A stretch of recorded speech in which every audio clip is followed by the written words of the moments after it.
Not knowing what you want doesn't mean you're indecisive. It means your mind learned to silence its own desires to survive. If that line hits something inside you, stay with me. Here's what's really happening in your brain. When someone asks, "What do you want?" your mind goes blank.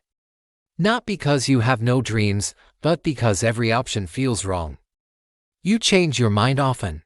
You start things with excitement, then lose direction. You hesitate before committing to anything big. You might say, "I don't know what I want with my life. I feel stuck between too many choices. I'm scared to choose the wrong thing." Sometimes you even borrow other people's dreams. You chase what seems impressive. What sounds right? What looks safe? But deep down, none of it feels like yours. And that emptiness is confusing. You're not lazy. You're not broken. You're disconnected from yourself. Your brain doesn't lose desire by accident. People who don't know what they want often learned early that their wants weren't important.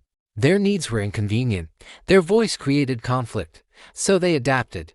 They became good at reading rooms, good at adjusting, good at choosing what keeps things calm. Over time, your brain learned a rule: wanting too much is risky. So it stopped asking, "What do I want?"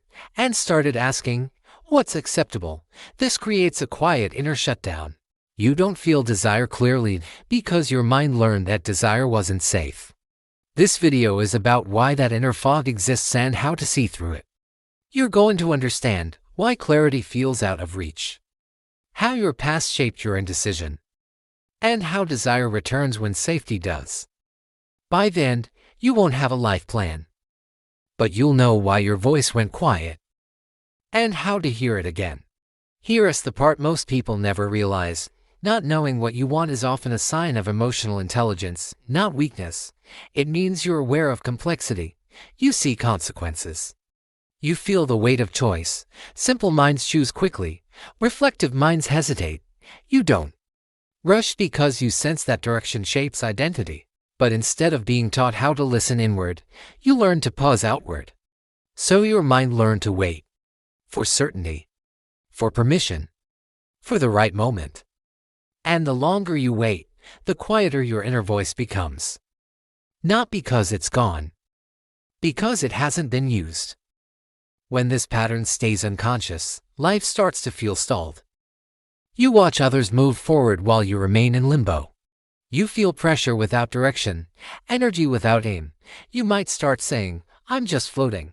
I don't feel passionate about anything. I don't trust myself to choose." And slowly, a belief forms, "Maybe I'm not meant to want much." That belief doesn't come from truth. It comes from a mind that learned to survive by staying neutral. But neutrality isn't peace. It's quiet self-abandonment. You don't lack direction. You lack permission. Permission to want without explaining. Permission to choose without proving. Permission to desire without fear. Your mind didn't erase your wants. It protected them. It hid them until you were safe enough to hear them. Not knowing what you want isn't a flaw. It's a pause created by a thoughtful brain in an unsafe world. And pauses are not endings. They're thresholds. Instead of asking, "What do I want to do with my life?" ask, "What feels slightly more alive than neutral?" Not perfect, not permanent, just more alive. Your inner voice doesn't speak in grand visions. It starts with small signals: curiosity, interest, relief. And when you feel drawn to something, don't interrogate it. Notice it. Desire grows when it feels safe to exist. Not knowing what you want doesn't mean you're empty. It means your mind learned to stay quiet in a world that didn't always listen. So the real question isn't, "What should I want?" It's, "What have I been afraid to admit I want?" If this spoke to something inside you, subscribe to True Self Psychology. We explore the thoughts and patterns people rarely talk about so you can understand yourself more deeply. Your voice is still there. It's just been waiting for safety.